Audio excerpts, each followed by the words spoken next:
In the heart of modern Brussels stands a structure that looks entirely out of place. With its towering pseudo-medieval facade, the Saint-Gilles Prison looks like a fortress built for a forgotten era. And very soon it will be. The facility is slated for closure as the city's inmates are relocated to a massive new mega-prison in Haran. Once the cells are empty, developers have their eyes on this massive architectural footprint. The plan is to have the heavy stone walls cleared out, paving the way for a modern luxury real estate project. The historical record of these walls changes in 1940. When the German occupation began, the Gestapo requisitioned this site as their primary sorting center for the entire country. The occupying forces processed thousands of names through this facility. Resistance fighters, Jewish citizens, and suspected communists were cataloged here. For most, Saint-Gilles was the final stop before boarding trains to concentration camps or facing a firing squad. To understand why these physical bricks hold irreplaceable value today, we have to set aside the modern real estate blueprints. We have to experience this architecture exactly as a doomed prisoner did in 1942.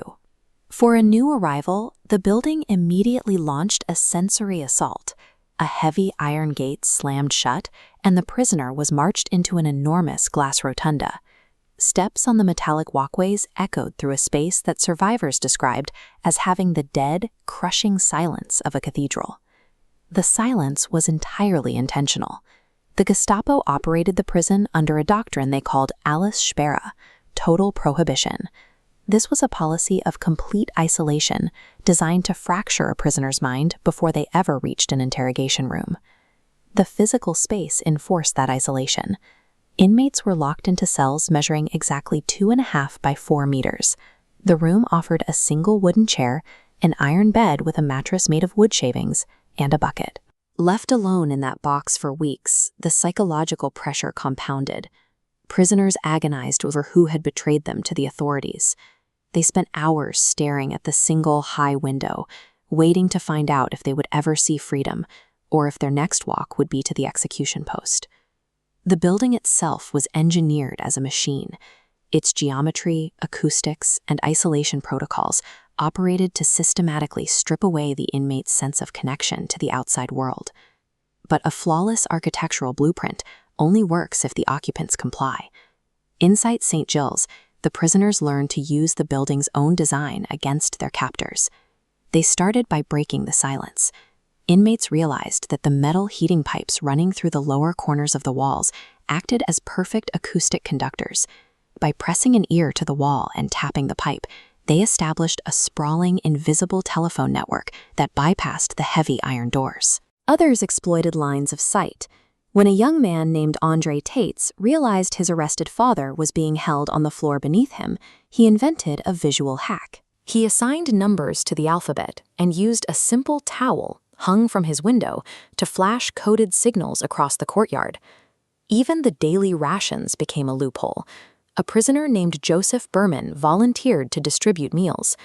Using his pinky finger, he hollowed out the dense, sticky black bread, hid tiny rolled-up paper messages inside the loaf, and smuggled vital communications from cell to cell. These physical workarounds rendered the Gestapo's isolation policy ineffective. By manipulating the building's own infrastructure, the prisoners maintained a constant clandestine flow of information that the walls were designed to stop. Once the prisoners could communicate, their defiance escalated from subtle workarounds to outright subversion of Gestapo authority. Sometimes that defiance took a surreal form.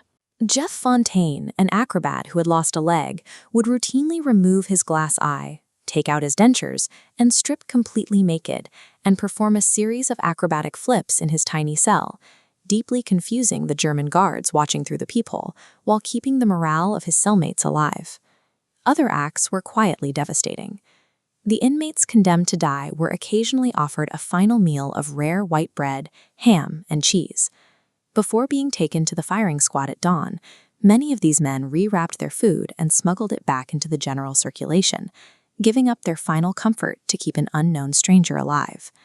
And a few managed to break the physical container itself. Using a tiny smuggled file, Commandant Lucien Janssen and his 3 cellmates spent agonizing hours sawing through the heavy iron window bars before scaling the walls and successfully escaping to England.